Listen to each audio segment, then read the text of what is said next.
Kita mulai. Bismillahirrahmanirrahim. Assalamualaikum warahmatullahi wabarakatuh.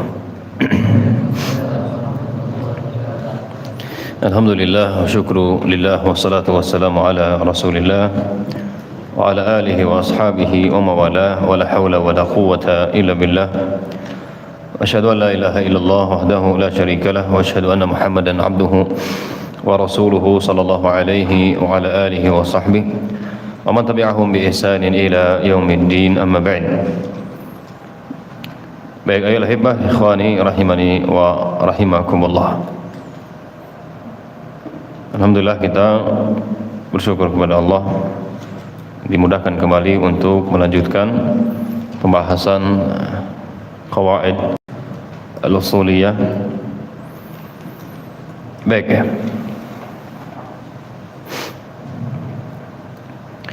Kaidah yang akan kita mulai, atau langsung saja kita mulai dari kaidah yang ke 51 ya. Kita mulai saja langsung ke 51.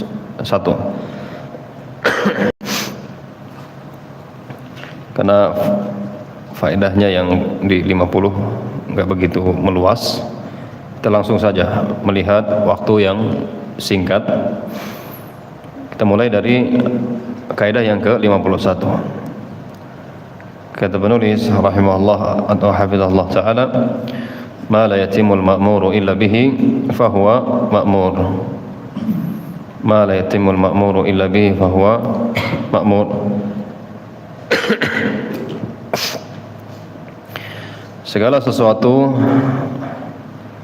yang diperlukan untuk menyempurnakan perintah, segala sesuatu yang diperlukan untuk menyempurnakan perintah, maka ia juga diperintahkan. Segala sesuatu yang diperlukan untuk menyempurnakan perintah, maka ia juga diperintahkan. Segala sesuatu yang diperlukan untuk menyempurnakan perintah, maka ia juga diperintahkan. Baik, ayat hebah bisa dengan ungkapan lain, suatu perintah jika tidak terlaksana, jika tidak beres kecuali dengan sesuatu, maka sesuatu tersebut pun diperintahkan. Ini mirip dengan kaidah yang sudah kita bahas ya, mirip dengan kaidah yang sudah kita bahas, ma la yatimul wajibu illa bihi fahuwa wajib. Suatu kewajiban apabila tidak terlaksana, suatu kewajiban apabila tidak terlaksana, tidak bisa terlaksana, tidak beres kecuali dengan sesuatu, maka sesuatu ini pun wajib. Ini mirip, suatu perintah jika tidak bisa terlaksana, tidak beres gitu ya, tidak sempurna, maka kecuali dengan sesuatu, maka sesuatu ini pun diperintahkan juga ya, diperintahkan juga. Dan contohnya mirip dengan contoh-contoh yang sudah kita bahas. Ya, sholat berjamaah ini perintah, dan ini tidak bisa terlaksana kecuali kita jalan. Berarti jalan ya diperintahkan. Berbakti kepada orang tua contohnya, ini kan diperintahkan. Nah, kita tidak bisa berbakti kepada orang tua contohnya kecuali dengan menelponnya, maka menelpon diperintahkan. Baik. Dan seterusnya. Intinya segala sesuatu yang diperlukan untuk menyempurnakan suatu perintah, maka ia juga diperintahkan. Baik, berikutnya kaidah yang ke 52. Al-wasailu laha ahkamul maqasid. Al-wasailu laha ahkamul maqasid. Sarana mengikuti hukum tujuan. Sarana mengikuti hukum tujuan. Sarana mengikuti hukum tujuan. Ini sudah kita singgung juga. Wasilah wajib, sarana wajib juga wajib, sarana sunnah juga sunnah. Sarana yang mengantarkan seseorang kepada keharaman itu pun diharamkan. Sarana untuk melaksanakan sunnah itu pun disunahkan. Jadi al-wasailu laha ahkamul maqasid. Sarana itu mengikuti hukum maksud, mengikuti hukum tujuan. Baik. HP contohnya, ini bisa jadi sarana sesuatu. Tinggal tujuannya apa, maksudnya apa. Ya, kalau maksudnya untuk menipu, maka pakai HP ketika itu haram, karena menipu ya maksud ini menipu, ini haram, maka sarana yang mengantarkan kepada menipu tadi pun haram. Berzina itu haram, maka semua yang menjadi sarana kepada perzinahan itu diharamkan, karena al-wasailu laha ahkamul maqasid. Sarana itu mengikuti hukum maksud atau tujuan. Pokoknya kalau kita melihat ada wasilah yang bisa mengantarkan kepada sesuatu, sudah hukumi saja wasilah itu dengan apa yang menjadi tujuan. Ya, apa yang menjadi apa? Tujuan. Baik. Berikutnya al-hibah, kaidah yang ke-53. Karena kita singkat-singkat al-hibah, kita waktunya singkat ya, jadi kita singkat-singkat juga. Asy-syari'atu ja'at bi taqriril masalih wa takmiliha wa ta'tilil mafasidi wa taqliliha. Syariat datang untuk mewujudkan dan menyempurnakan kemaslahatan. Syariat datang untuk mewujudkan dan menyempurnakan kemaslahatan, serta menghilangkan dan meminimalkan kerusakan.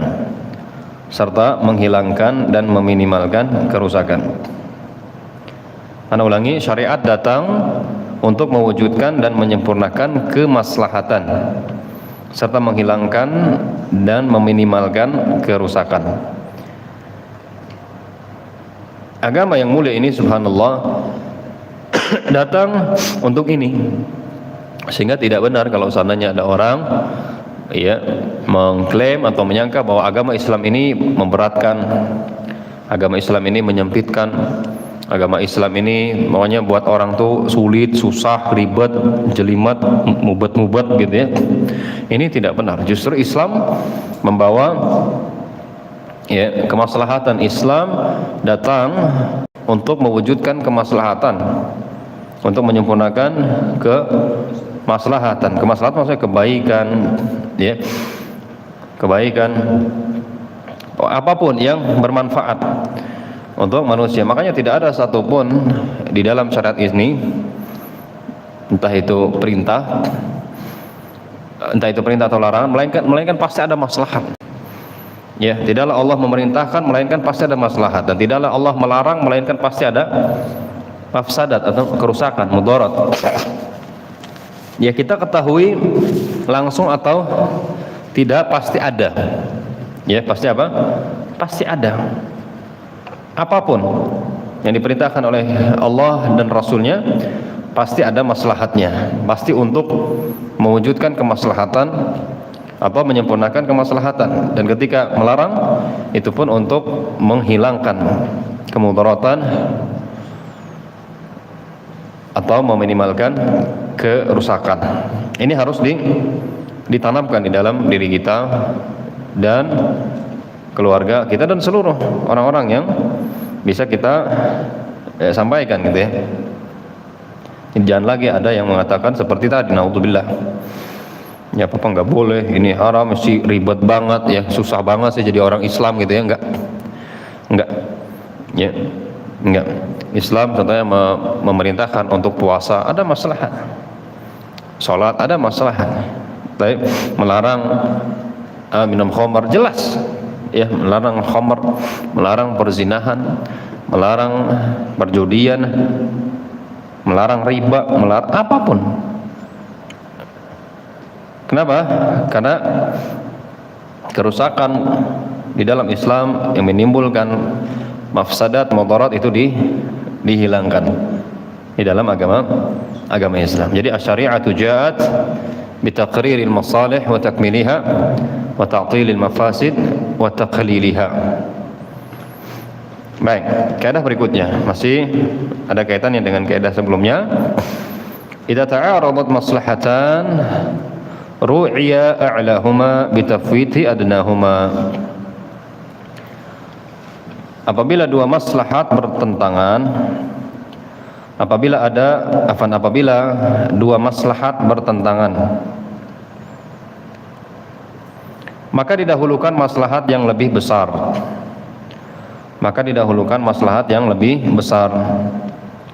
Apabila dua maslahat bertentangan, bertabrakan gitu, mau nggak mau harus ngambil salah satu, maka didahulukan maslahat yang lebih besar, meskipun harus meninggalkan maslahat yang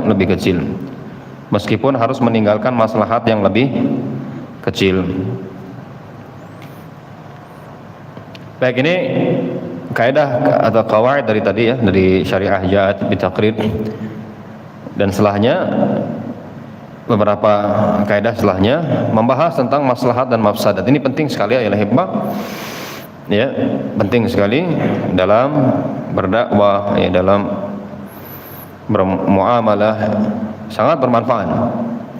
Jadi kalau ada dua maslahat, dua kebaikan gitu, atau bukan hanya dua, ada beberapa lah maslahat berbenturan, nggak bisa dilakukan semuanya. Nggak bisa dilakukan semuanya. Taib, maka kedepankan, utamakan maslahat yang apa? Yang lebih besar. Meskipun kita meninggalkan maslahat yang lebih kecil. Contoh, pas antum lagi sholat sunnah, Allahu Akbar gitu, dapat satu rakaat, tiba-tiba umi antum panggil, tapi ini maslahat, melanjutkan sholat sunnah maslahat, memenuhi panggilan ibu pun maslahat, gak bisa digabungkan, atau harus memilih salah satu. Maka dalam kondisi ini kedepankan yang paling besar maslahatnya, ya jelas, yaitu apa? Penuhi panggilan orang tua, meskipun membatalkan sholat nggak masalah. Kalau sholatnya sholat apa? Sholat sunnah, ya, kalau sholatnya sholat sunnah.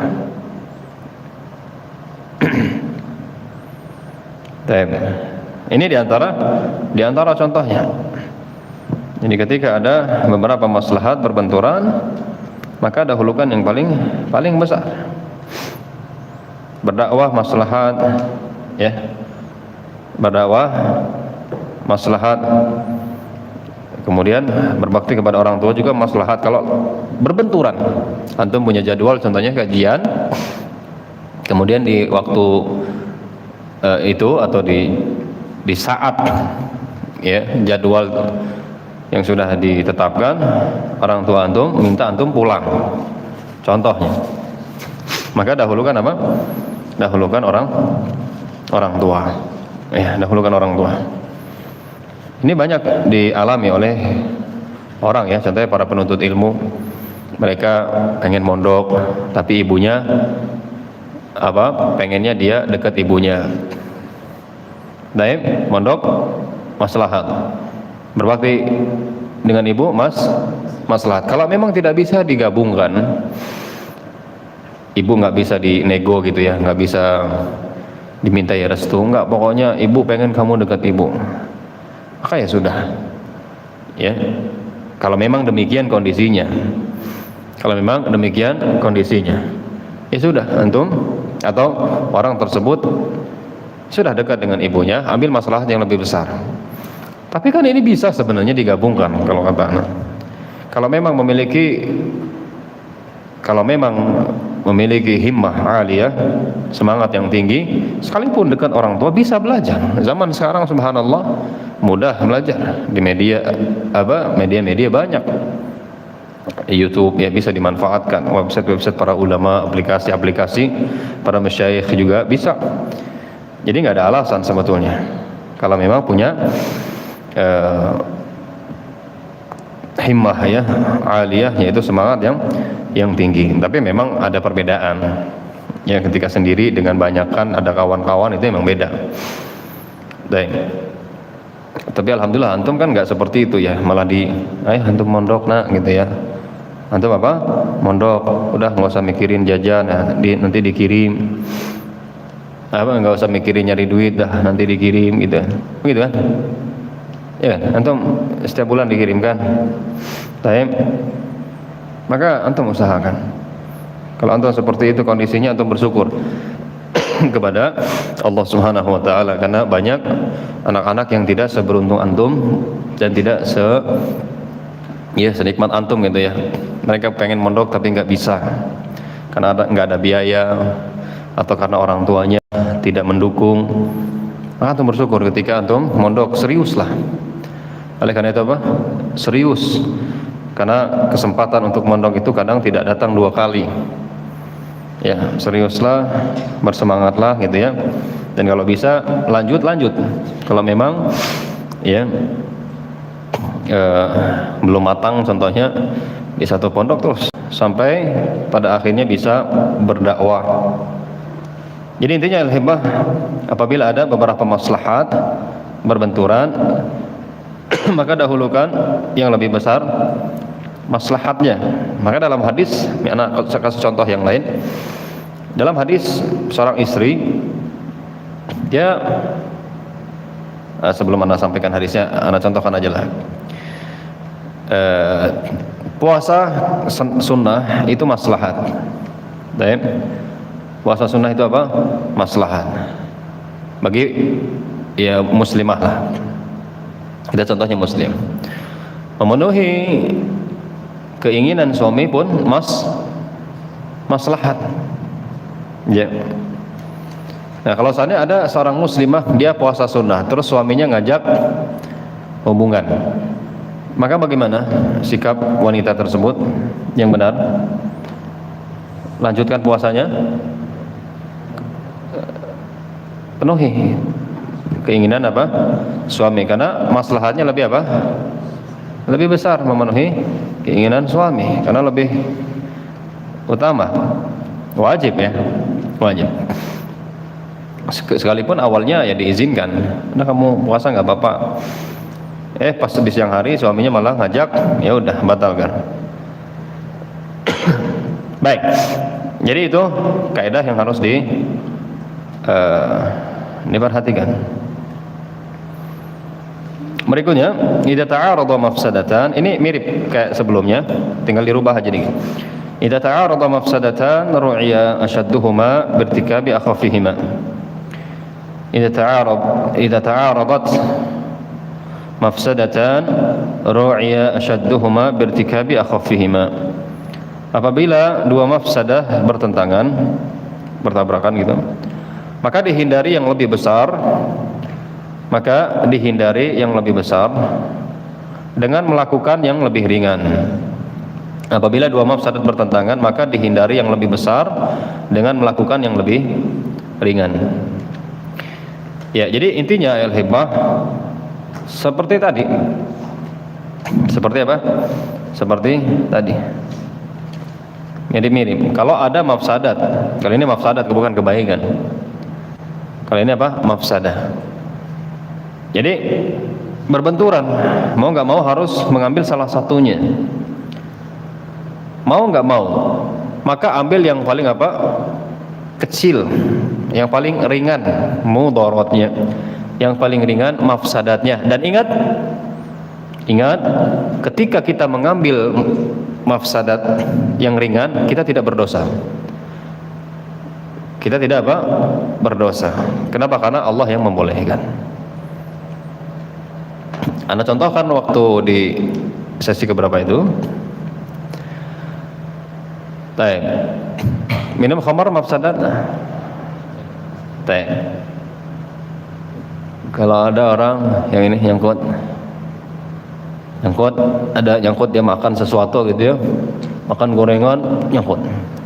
Contoh, ini gorengan, nggak tahu segede gorengannya, pokoknya dia telan gitu, nyangkut, terus nggak ada air, kecuali ada khamar. Tapi kalau nggak minum khamar, mafsadat. Minum khamar mafsadat kan. Tapi kalau nggak minum, untuk ini mafsadatnya lebih apa? Lebih besar. Maka nggak masalah. Ya, idza ta'aradat mafsadatan ru'ya ashadduhuma birtikabi akhaffihima. Apabila ada dua mafsadat berbenturan, mau nggak mau kan ambil salah satu, maka ambil yang paling apa? Ringan. Ya, kedepankan yang lebih apa? Ringan. Hindari yang besar mafsadatnya dengan melakukan yang lebih ringan. Ya udah nggak apa-apa. Minum hanya sebatas untuk apa? Menghilangkan yang nyangkut tadi. Dan ketika kita ngambil yang mafsadat ringan, kita tidak berdosa. Karena ketika itu Allah membolehkan. Ya, ingat sebatas untuk menghilangkan mafsadat saja. Ada seorang wanita contohnya. Antum. Ana lupa nama antum. Faiza, Akhi Faiza, ada seorang wanita. Contoh, ada seorang wanita lagi naik sepeda, tiba-tiba dia ketabrak, atau bukan ketabrak, jatuh. Jatuh terus nggak bisa bangun, dan jatuhnya di tengah jalan besar, dan tidak ada yang melihat kecuali antum. Contohnya, dia nggak bisa berdiri untuk minggir, sedangkan mobil ini mau lalu lalang kenceng gitu kan, jalan besar. Apakah antum tolong? Tapi kalau antum tolong, nanti antum megang-megang. Maksudnya tersentuh, diri dia tersentuh oleh antum. Karena antum nanti mungkin angkat gitu ya, antum angkat, antum. Gimana? Apa antum tolong atau antum biarkan? Ya, antum tolong. Bukan mahrum, akhi.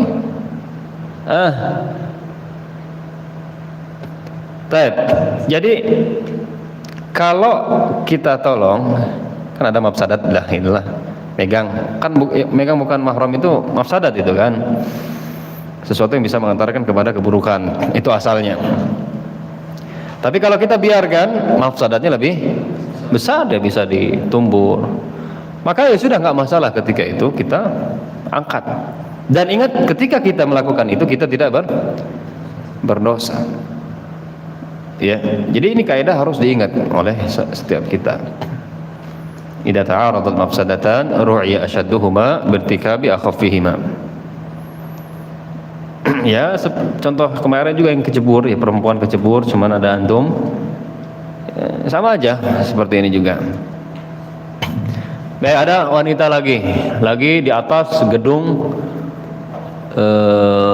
lagi di atas lantai 30 contohnya. Ada laki-laki mau memperkosa dia. Ada laki-laki mau memperkosa. Baik. Ada dua pilihan. Antara dia loncat atau dia apa? Ya qadarullah, terpaksa. Karena nggak bisa melawan, ya bisa terjadi tuh perkosaannya. Apakah dia boleh untuk memilih mati aja lah, loncat aja dari lantai 30, atau dia ya karena dia nggak bisa menolak. Jadi hanya ada dua pilihan. Tapi ana tanya kepada antum, diperkosa mafsadat, loncat dari lantai 30 mafsadat, mana yang lebih besar? Diperkosa? Loncat? Iya, sahih. Loncat lebih besar, mafsadatnya mati dia. Lantai 30. Maka kalau memang dalam kondisi seperti itu, semoga Allah hindarkan keluarga kita dari kondisi yang demikian. Kalau memang qadar Allah demikian, ya sudah, dia bersabar dan dia mengharap pahala dari Allah Subhanahu wa taala, dan dia tidak berdosa ketika itu. Karena dia nggak bisa melawan, dia nggak bisa berbuat apa-apa. Dia wanita lemah. Wanita lemah. Kalau ada wanita dia malah memilih loncat, saya lebih baik mati daripada harus melayani orang tersebut. Tapi gimana? Maka ya kita doakan semoga dia termasuk syahidah ya. Dia termasuk apa? Syahidah. Karena dia berusaha menyelamatkan dirinya dari gangguan. Cuman tadi sebenarnya kalau dia memilih untuk mengambil kerusakan yang lebih ringan ya sudah. Tapi terserahlah. Pilihan dia. Baik.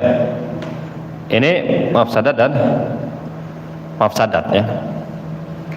Nah, sekarang al-hibah kaidah berikutnya, idza ta'aradat mafsadah wa maslahah rujjiha al-aghlabu minhuma. Apabila maslahat dan mafsadat bertemu, berbenturan gitu ya. Apabila maslahat dan mafsadat bertemu, maka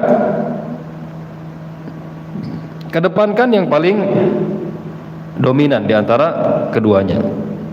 Kedepankan, dahulukan yang lebih dominan atau yang lebih besar lah di antara keduanya. Baik, jadi ini bukan lagi antara mafsadat, maslahat, tapi apa? Antara maslahat dan mafsadat. Sebenarnya contohnya sama aja. Ya. Contohnya sama aja. Antara maslahat dan mafsadat. Baik. Ini di dalam dunia dakwah al-hibah. Di dalam dunia dakwah sangat bermanfaat sekali. Ya, sangat bermanfaat. Kayaknya antum berusaha pelajari lebih dalam lagi terkait dengan kaidah ini. Kita contohkan di pertemuan yang sebelumnya masalah jahar dan sir bismillah. Di sebagian daerah hanya karena tidak menjaharkan bismillah itu sampai ribut orang. Padahal bisa aja, nggak harus terjadi seperti itu gitu kan. Maka kita katakan apa? Udah jaharkan aja kalau memang orang-orang biasa menjaharkan. Kalau memang demikian kondisinya. Selama itu sunnah gitu kan. Minas sunnah tarku sunnah li maslahatin khalisah aw rajihah. Termasuk sunnah Nabi kadang meninggalkan amalan sunnah demi maslahat atau demi menolak mafsadat. Bukan sunnahnya yang menimbulkan mafsadat, tapi kebodohan orang yang menimbulkan mafsadat, ketidaktahuan. Baik. Ini antara maslahat dan mafsadat. Contoh.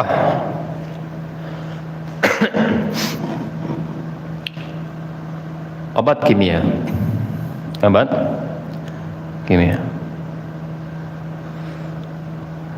Para tabib, para dokter, mereka menyatakan obat kimia itu dalam jangka panjang tidak apa? Tidak bagus. Betul tidak? Iya. Tapi kenapa tetap boleh kita tetap boleh kita konsumsi? Karena tadi maslahatnya lebih besar daripada mafsadatnya. Maslahatnya bisa langsung biidznillah gitu kita dapatkan, sedangkan mafsadatnya ini nanti kan, dan ini pun belum tentu, bisa jadi kita lawan dengan banyak olahraga, nanti setelahnya banyak makan makanan yang sehat.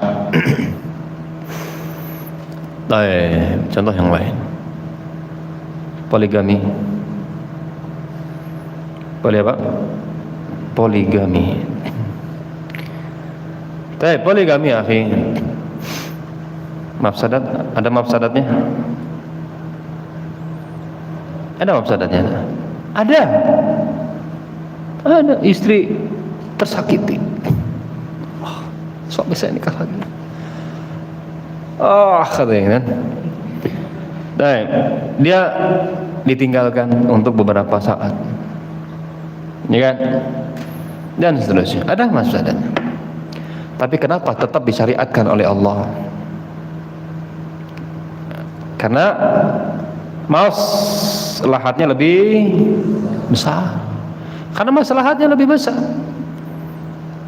ya bisa menjaga suami dari zina. Kemudian bisa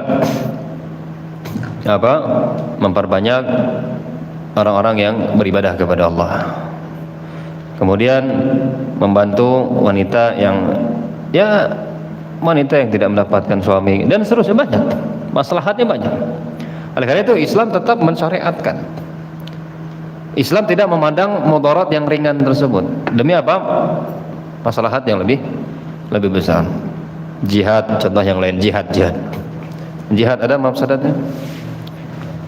Kalau ada seorang istri, dia ditinggal jihad suaminya. Ditinggal jihad suami. Kalau seandainya suaminya meninggal dunia, dia jadi janda, anaknya jadi yatim, tersayat-sayat. Tapi kenapa tetap disyariatkan oleh Allah? Karena maslahatnya lebih besar daripada mafsadatnya, daripada mudaratnya. Sadar hijab syar'i ada apanya? Mafsadatnya enggak? Atau ada, bukan mafsadat, ada yang enggak enaknya enggak? Bagaimana? Dia jadi ngap, dia jadi gitu kan, panas ketika pakai, ribut. Oke? Tapi kenapa tetap disyariatkan? Karena maslahat besar sehingga tidak teranggap gitu loh. Mafsadatnya itu tidak teranggap demi maslahat yang lebih besar, sehingga ini kaidah luar biasa ya. Jadi apabila mafsadat dan maslahat berbenturan, maka ada hulukan yang lebih dominan, yang lebih besar. Kalau maslahatnya yang lebih besar daripada mafsadatnya, lakukan, boleh, tidak masalah. Kalau terbalik, mafsadatnya yang lebih besar daripada maslahatnya, tinggalkan. Baik. Makanya judi diharamkan. Ya, judi ada maslahatnya, ada kalau menang, tapi mafsadatnya lebih besar. Mafsadatnya lebih besar. Kemudian apa lagi?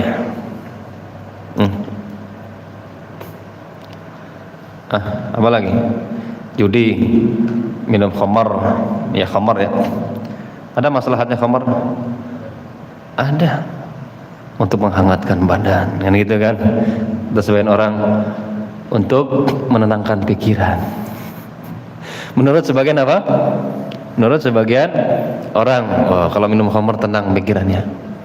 Ya. Saking tenangnya terus tenang gila akhirnya, ya. Kayak orang gila. Ini dia apa? Diharamkan karena kenapa? Karena mafsadatnya lebih besar. Tapi ala kulli hal intinya ini perlu pendalaman yang lebih jauh sebenarnya. Tinggal antum berusaha timbang-timbang suatu hal.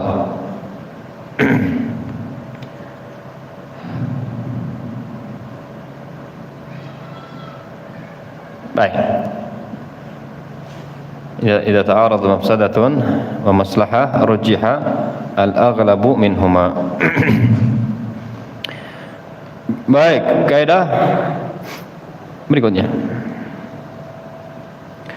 La taklifa illa bi'ilmin wa dzikrin wa ikhtiyar. Tidak ada taklif, ya tidak ada taklif kecuali dengan adanya ilmu, ingat, dan tidak dipaksa. Ikhtiarnya maksudnya pilihan alias tidak dipaksa. Tidak ada taklif kecuali dengan adanya ilmu, ingat, dan pilihan.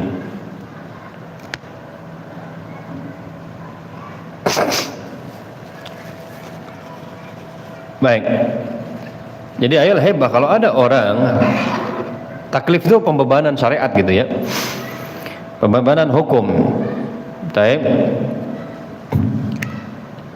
Jadi kalau ada orang dia melakukan kesalahan karena dia tidak tahu. Karena dia apa? Tidak tahu. Apakah dia berdosa? Ya, tergantung sebenarnya. Cuman dalam hal ini nanti dengan syarat ya setelahnya. Ya tidak. Kalau memang betul-betul tidak tahu dan sulit untuk menghilangkan ketidaktahuannya. Iya, karena dia tidak tahu dan Allah Subhanahu wa taala tidak akan mengadab orang yang dia tidak tahu. Kemudian dzikrin. Kemudian ingat.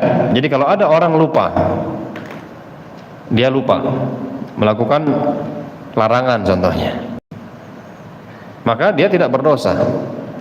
Makanya ketika kita puasa terus kita lupa makan atau minum, apakah batal puasa kita? Tidak. Karena ketika kita lupa kita tidak tidak mukallaf gitu. Ketika lupa. Tapi ketika ingat ya sudah, kita ya bisa dicatat berpahala atau berdosa, sah atau tidak sah. Jadi la taklifa illa bi ilmin wa dzikrin. Tidak ada taklif, pembebanan hukum kecuali dengan adanya ilmu, ingat dan ikhtiar, pilihan alias tidak dipaksa. Jadi kalau ada orang dipaksa untuk makan babi contohnya, dipaksa betul dan dia tidak bisa menolak, dia tidak bisa melawan. Kalau enggak dituruti dia bisa dipenggal contohnya. Terus dia makan babi tersebut dengan terpaksa. Apakah dia berdosa? Tidak. Tidak. Kenapa? Karena la taklifa illa bi ilmin wa dzikrin wa ikhtiyar. Innallaha tajawaza an ummatil khata' wa nisyan wa mastukrihu alaihi. Kata Nabi sallallahu alaihi wasallam, Allah memaafkan umatku. Ya, memaafkan apa? Kesalahan yang tidak disengaja, kemudian lupa, kemudian karena dipaksa. Karena dipaksa. Baik, ini dia kaidah yang harus diingat. La taklifa illa bi ilmin wa dzikrin wa ikhtiyar. Baik, kalau ada orang contohnya akhi Rizki, betul? Nah, ada orang lagi sholat terus dia tiba-tiba ngomong, lupa dia. Ya, ada anak main malah jangan, contohnya dia lupa malah ngomong kayak gitu. Batal enggak akhi? Tidak. Kenapa? Karena la taklifa illa bi ilmin wa dzikrin wa ikhtiyar. Ya, tidak ada taklif, tidak ada pembebanan hukum kecuali dengan adanya ilmu, kemudian ingat dan juga pilihan. Maksudnya tidak dipaksa. Mafhum? Kaidah ini? Baik, kita lanjut. Kaidah berikutnya. Kullu jahlin ma'juzin an raf'ihi fa'udhrun. Kullu jahlin ma'juzin an raf'ihi fa'udhrun. Setiap kebodohan yang tidak mampu dihilangkan,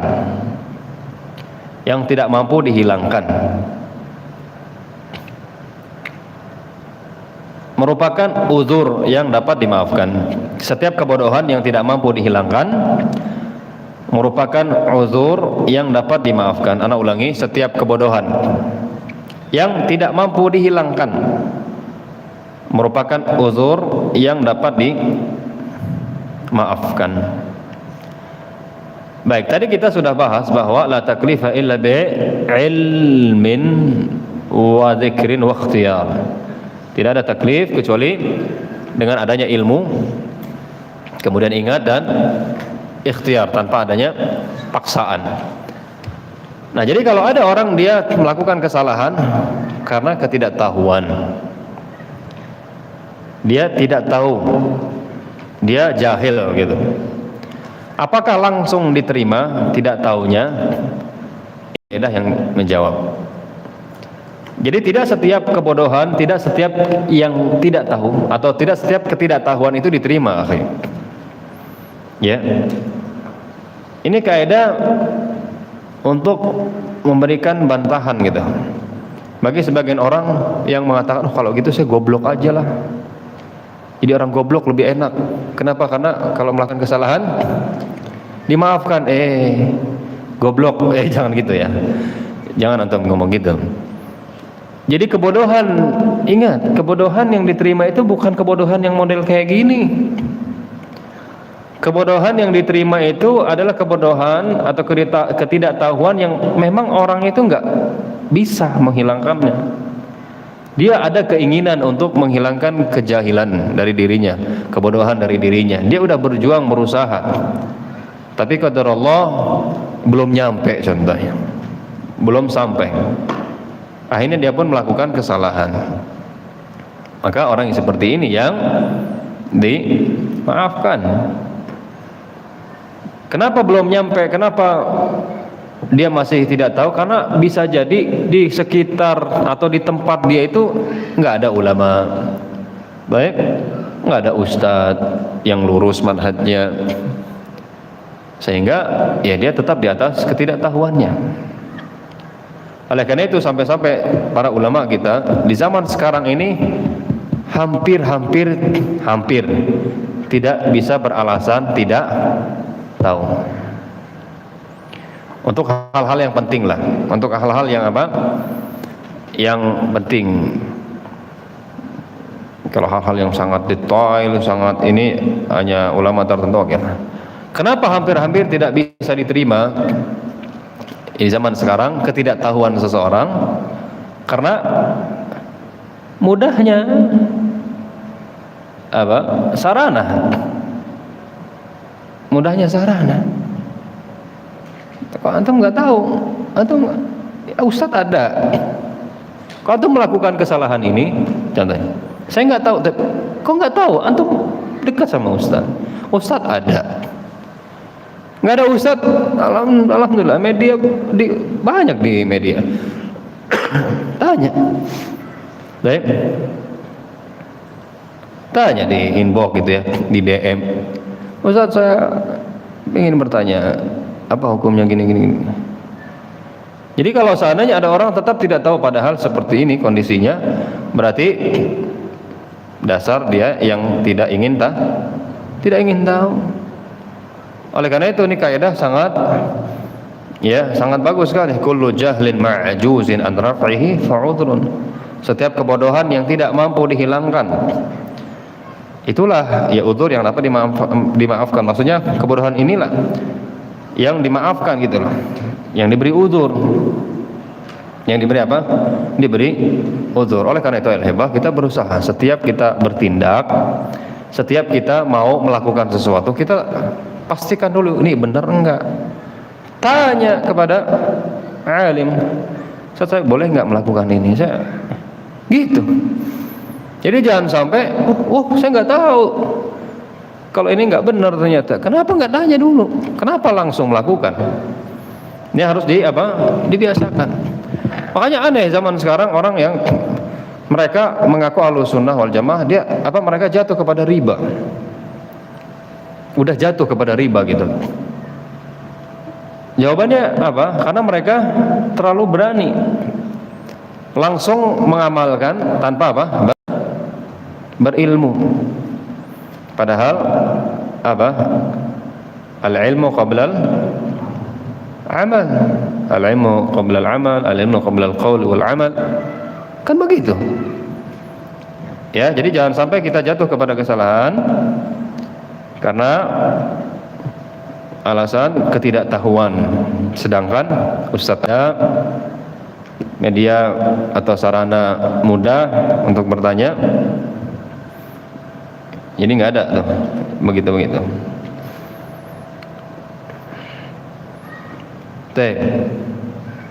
Saya melakukannya karena saya lupa, Ustadz. Beda kalau lupa kayak tadi. Masuk ke kaidah yang sebelumnya. Tapi kalau alasannya karena saya nggak tahu, ternyata nggak boleh. Ya, ternyata nggak boleh minjem 1 juta balikinnya 1.200.000 ya. Saya udah minjem. Kenapa nggak bertanya dulu? Kalau begitu bertransaksi gitu. Jadi jangan sampai sekali lagi hibah, jangan sampai kita seperti itu. Tanya. Ketika hendak melakukan sesuatu, tanya.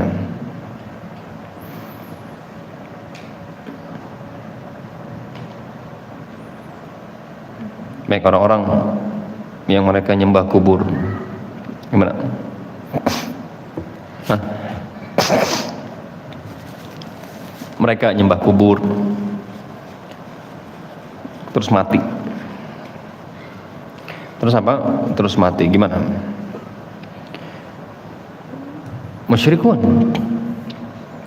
Kalau seandainya ini ya, dan kalau seandainya boleh untuk ngasih contoh boleh ya. Yang nggak boleh itu kalau kena musibah terus seandainya itu yang nggak boleh. Kalau ngasih contoh nggak masalah, ngasih perumpamaan nggak masalah. Jadi kalau seandainya di suatu daerah jauh dari mana-mana gitu ya, tidak ada alim yang sahih, yang ada cuman alim, bukan alim ya, para penipu umat yang ngajarin, ini bisa mendatangkan keberkahan, ini kalau kita berdoa sama apa yang ada di kubur ini, Habib apa gitu ya, maka rezeki lancar gitu, terhindar dari malapetaka dan seterusnya, ini bagus. Akhirnya orang melakukan itu dan tidak ada yang mengingatkan, tidak ada yang memberitahu bahwa itu kebatilan, terus mati. Maka jika demikian, kita berharap nanti dia dapat uzur, dapat maaf dari Allah Subhanahu wa taala, karena nggak ada yang ngingetin. Karena daerah itu mungkin terpencil. Tapi kalau seandainya udah ada yang ngingetin, ittaqillah, ini nggak boleh, ini perbuatan yang dimurkai oleh Allah, perbuatan orang-orang yang dimusuhi oleh Rasulullah, diperangi oleh Rasulullah, dalilnya ini, yang menunjukkan tidak boleh kita beribadah hanya kepada Allah, kita memohon hanya kepada Allah, tidak boleh kepada orang mati. Kalau dia udah diingatkan gitu, malah diam, kau Wahabi dasar kau, Wahabi kau.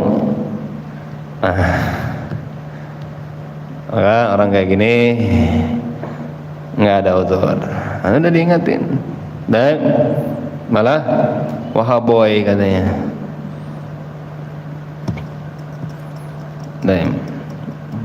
Paham ya? Pahami. Kalau ada orang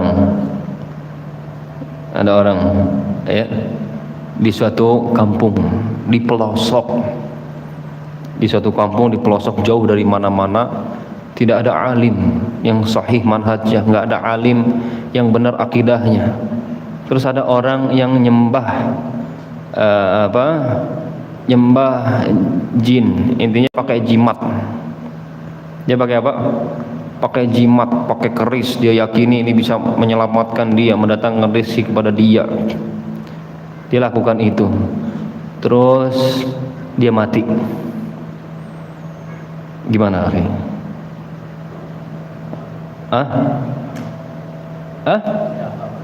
Nggak apa-apa. Musyrikun.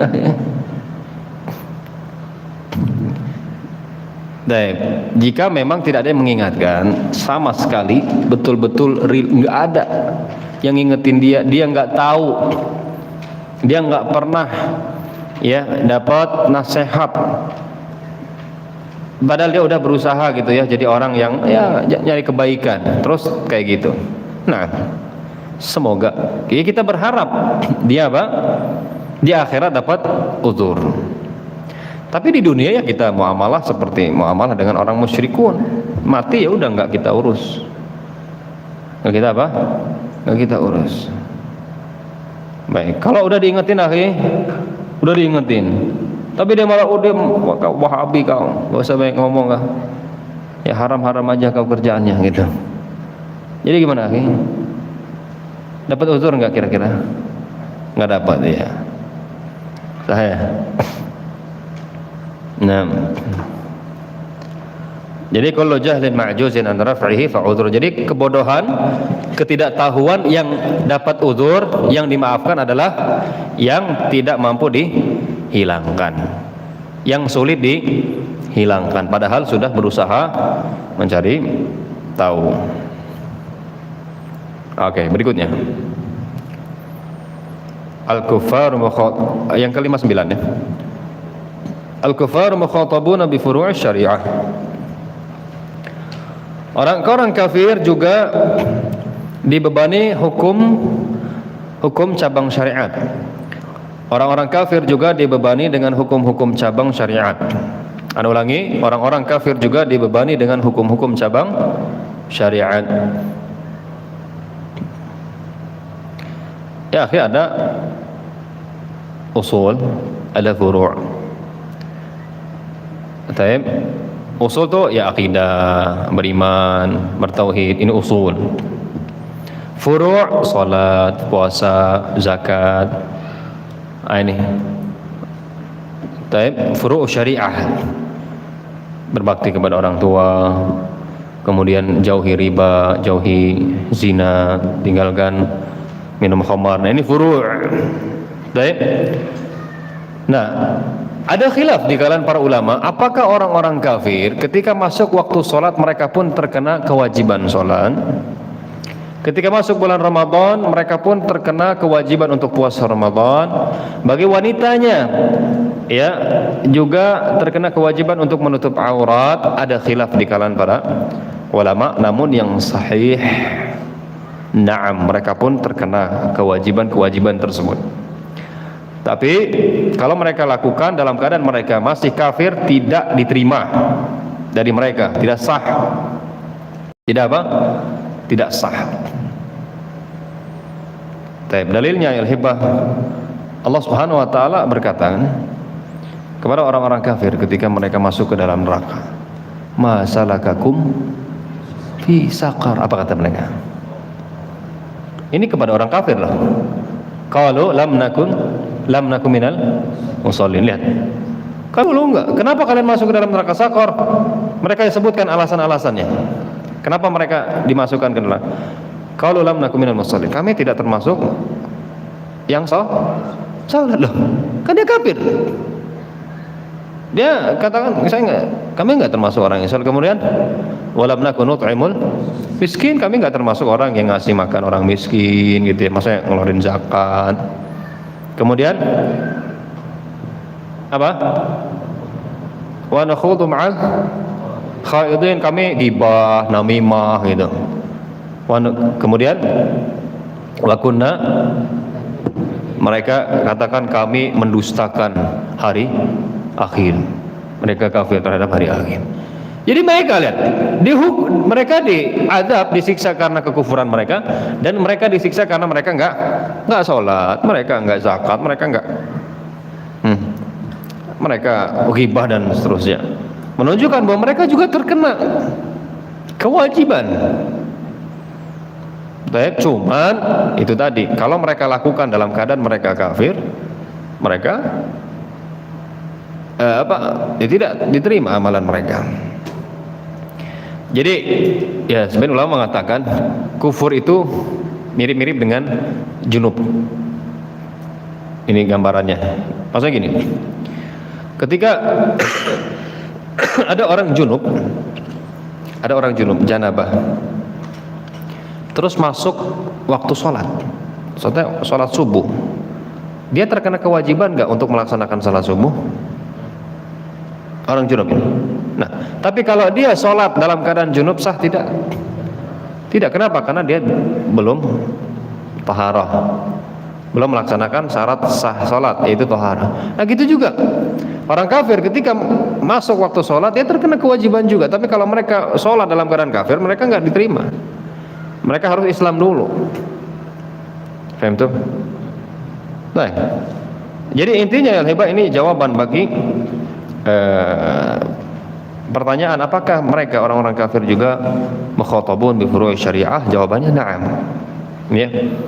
Jawabannya iya, mereka juga dikenai kewajiban syariat.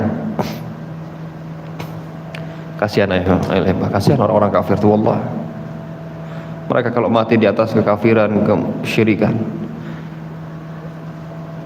kekal dalam neraka waliyadzubillah selama-lamanya, abadul abad, daharud daharin. Gak pernah keluar, gak pernah ada habisnya, gak ada ujungnya, gak ada ujungnya. disiksa di neraka terus, mereka di dalam neraka nggak keluar-keluar, mereka mau keluar nggak bisa, mereka dikembalikan lagi, dilemparkan, disiksa, dibakar, disiram ya air panas mendidih ya dan seterusnya.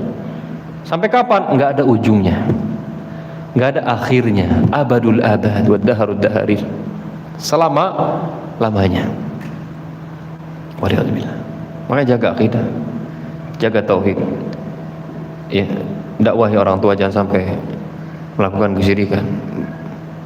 Terus bersabar mendakwahkan akidah. Kita berusaha selamatkan saudara-saudara kita atau orang-orang yang kita ya cintai gitu ya. Jangan sampai jatuh kepada kesyirikan. Karena ini perkataan ada perkataan sahabat yang mulia Ibnu Mas'ud yang sering anak sampaikan. Law alima ahlul jannati annahum yalbathuna fil jannati adad al-hasa dunya lahazinu.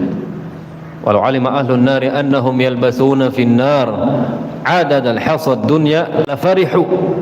Kata sahabat yang mulia Ibnu Mas'ud, kalau seandainya penghuni surga mereka tahu mereka tinggal di surga lamanya sebanyak hitungan kerikil di dunia, niscaya mereka akan sedih. Kalau seandainya penghuni neraka, orang-orang kufar, orang-orang musyrikun, mereka tahu mereka disiksa, mereka diadab di neraka lamanya sebanyak hitungan kerikil di dunia, niscaya mereka akan senang. Kenapa?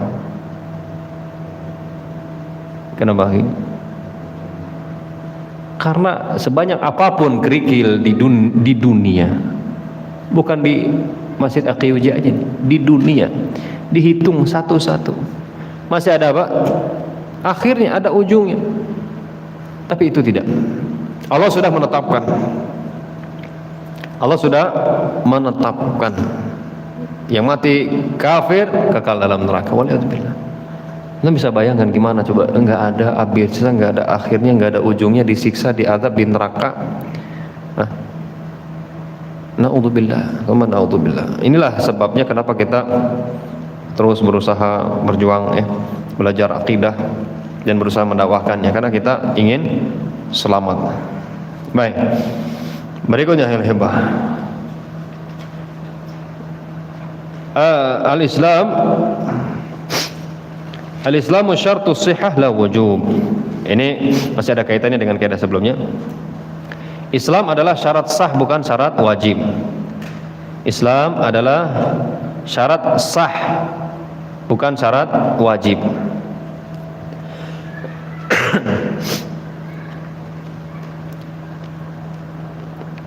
Kalau kita katakan Islam hanya syarat wajib, berarti kalau orang kafir nggak wajib. Kalau orang kafir berarti apa? Nggak wajib sholat, nggak wajib puasa, nggak wajib zakat, nggak wajib nutup aurat. Nah itu. Yang sahih, Islam adalah syarat sah, sehingga orang-orang kafir pun terkena kewajiban. Ya seperti penjelasan tadi. Ya. Seperti penjelasan tadi. Jadi Islam itu syarat sah, bukan syarat wajib.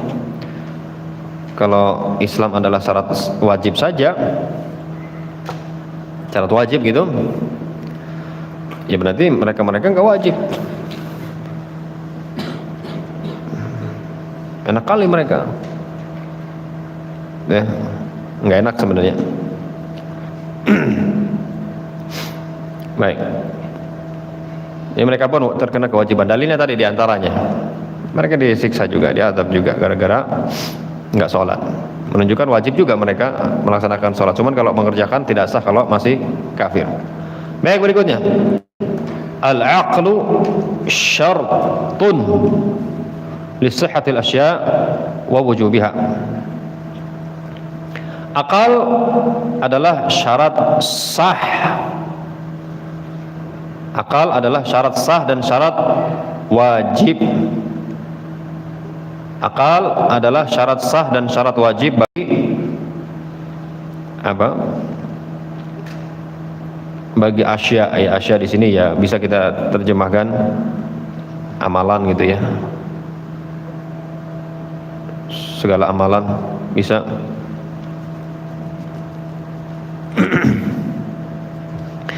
Jadi akal adalah syarat sah dan syarat wajib bagi amalan-amalan atau berbagai taklif syariat bisa juga. Baik, jadi kalau ada orang nggak berakal, ibadahnya sah tidak?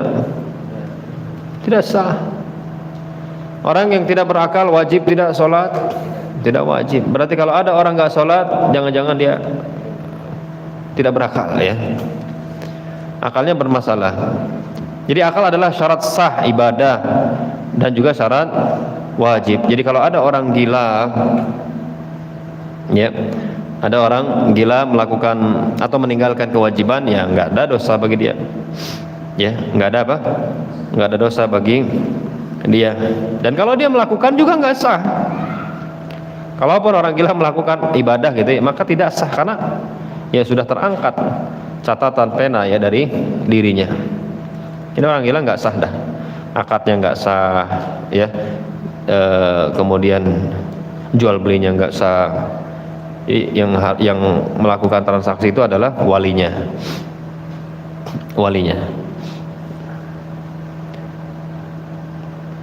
Orang yang mabok sah tidak salatnya? Enggak. Kalau mabok khamr ya enggak sah karena akalnya bermasalah. Baik, berikutnya yang hebah.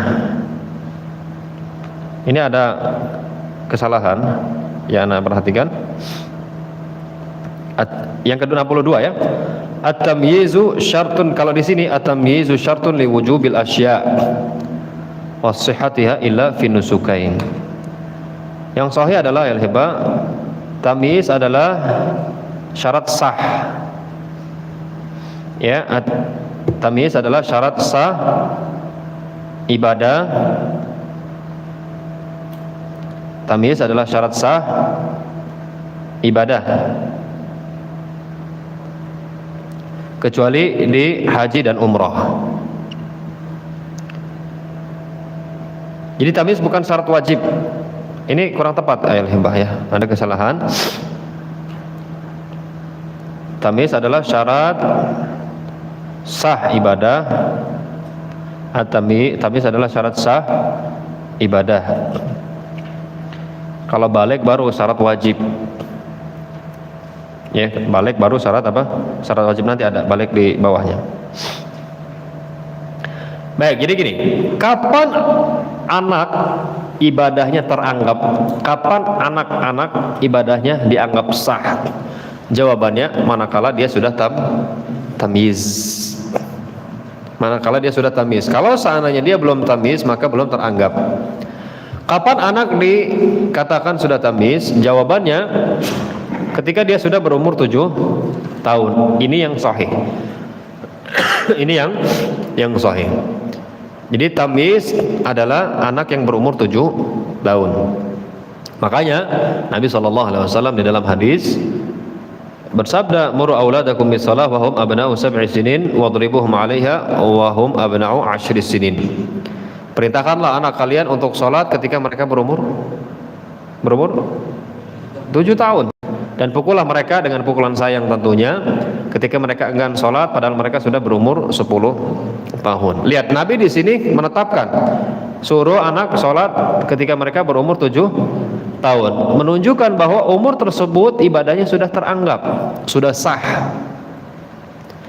Sebelum itu berarti tidak teranggap. Tidak apa? Tidak teranggap. Nah, jadi tamyiz adalah syarat sah. Baik, syarat apa? Syarat sah. Makanya anak yang belum tamyiz jangan disuruh azan. Anak yang belum umur 7 tahun, kalau udah 7 tahun nggak apa-apa. 7 tahun dia udah tamyiz. Kenapa? Karena ibadahnya belum teranggap. Anak belum tamyiz masih 6 tahun, contohnya 5 tahun dia disuruh imam, ini kurang tepat. Nanti ketika sudah berumur 7 tahun lebih, 7 tahun lah, masuk 8, maka tidak masalah. Kalau di bawah itu belum.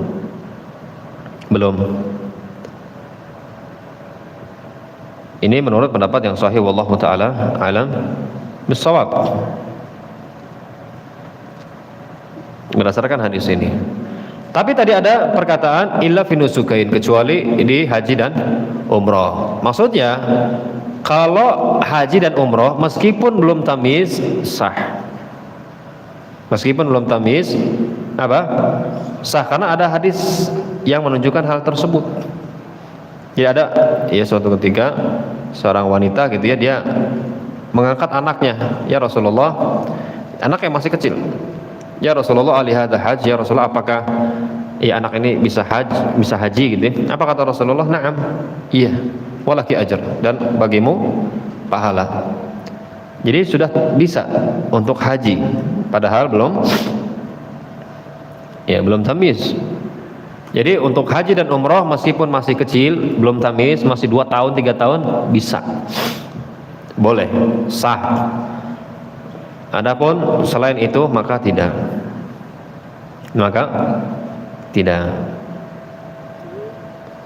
Baik.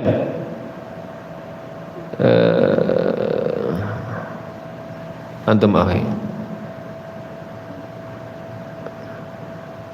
Tamyiz syarat wajib apa syarat sah?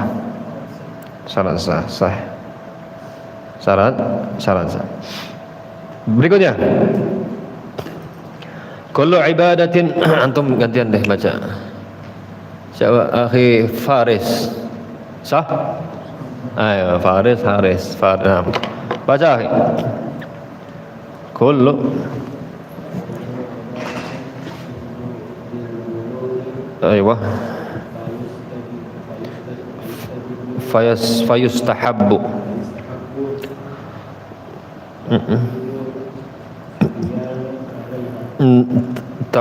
ta'widus sibyan ni, ya dia mudhaf ilaih. Baik, setiap ibadah yang wajib, setiap ibadah yang menjadi wajib setelah balik gitu ya, setiap ibadah yang menjadi wajib setelah balik dianjurkan untuk melatih anak-anak melakukannya sebelum balik. Ana ulangi, setiap ibadah yang menjadi wajib setelah balik dianjurkan untuk melatih anak-anak melakukannya sebelum balik. Oke, anak-anak belum balik, mereka belum wajib.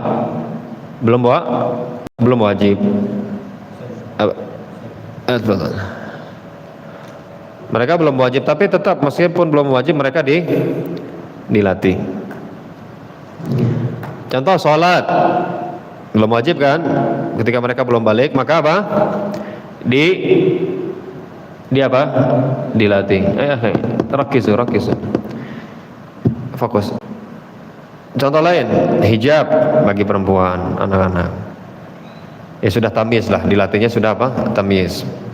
Oke, belum wajib, tapi apa? Dilatih, kadang-kadang pakai hijab, dilatih berhijab.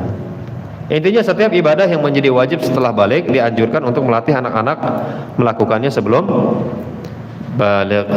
Supaya apa? Supaya mereka terbiasa, nanti enggak kaget. Baik, berikutnya Akhi Yunus baca.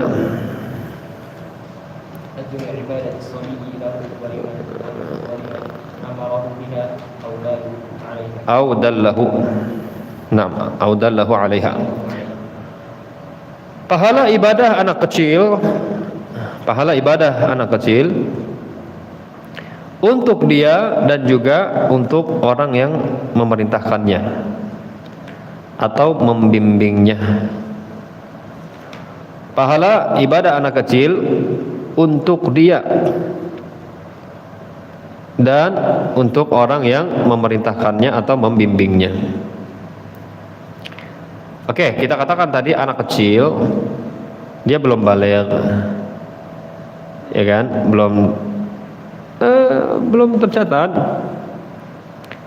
Belum tercatat wajib gitu. Tapi apa? Dia beramal. Maka gimana? Maka pahalanya tersimpan untuk dia. Pahalanya tersimpan untuk dia. Jadi dia sudah tamyiz gitu ya. Terus dia melakukan kebaikan. Maka untuk dia dan juga untuk orang yang memerintahkannya, karena man dalla ala khair falahu mislu ajri fa'il. Barang siapa yang menunjukkan kepada kebaikan, dia dapat pahalanya dan dia dapat pahala seperti orang yang melakukannya. Makanya ya kita berusaha bimbing anak-anak atau adik-adik kepada kebenaran, kepada jalan yang baik, diluruskan kalau salah dengan baik, dengan lemah lembut. Supaya apa? Supaya itu jadi pahala jariah untuk kita. Ya. Kan di sini ada anak-anak antum sering ketemu ya. Ajarkan mereka kebaikan, kalau mereka salah diingatkan baik-baik gitu ya. Supaya dapat pahala jariah. Ya, sebagian orang bahkan anak pondok, anak-anak warga bukannya diajarin benar, malah apa? Diajarin nggak benar. Bukannya dapat pahala jariah, malah dapat dosa jariah. Waliyadzubillah. Waliyadzubillah, naudzubillah. Ya, jadi jangan sampai seperti itu. Ya, jangan sampai seperti itu. Baik, berikutnya al-hibah. Akhi Faiq, tafadhal, iqra.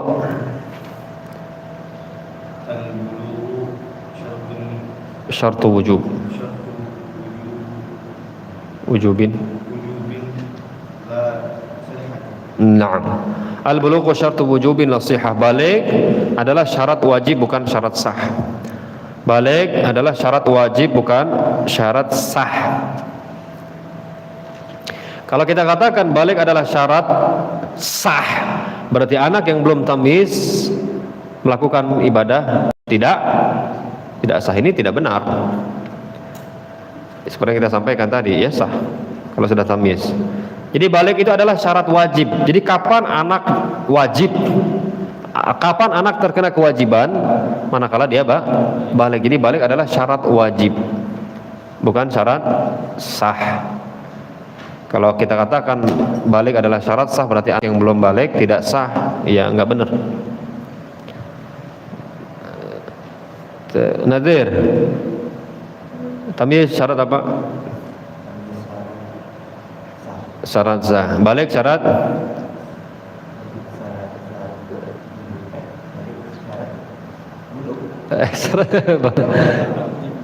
balik. Balik syarat wajib. Naam, sah.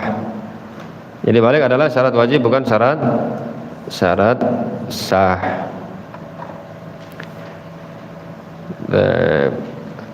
Akhi antum, ada lupa nama antum siapa? Fatih. Fatih, Al-Fatihah, Al-Fatih ya.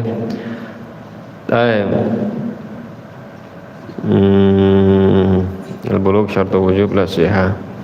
Kenapa emangnya?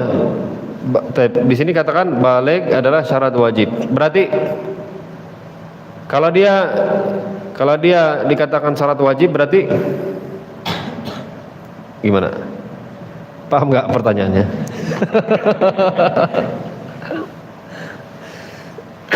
Konsekuensinya gitu. Kalau balik dikatakan syarat sah, konsekuensinya berarti ini kan syarat wajib, bukan syarat sah. Kalau dikatakan balik adalah syarat sah, berarti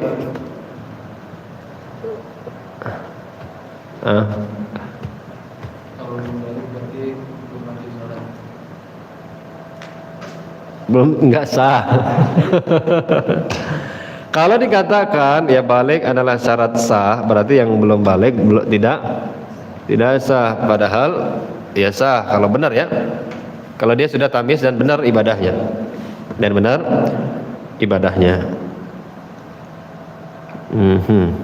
Baik. Oke, kita jeda dulu, akhi. Dapat berapa kaidah kita? 15 kaidah. Nah, dari 51 kan tadi? Oke, insyaallah kita lanjutkan ba'dal isya. Wallahu taala a'lam bis-shawab wa sallallahu ala nabiyina Muhammad wa ala alihi wa sahbihi wa baraka wa sallam. Akhiru da'wana alhamdulillahirabbil alamin. Assalamualaikum warahmatullahi wabarakatuh.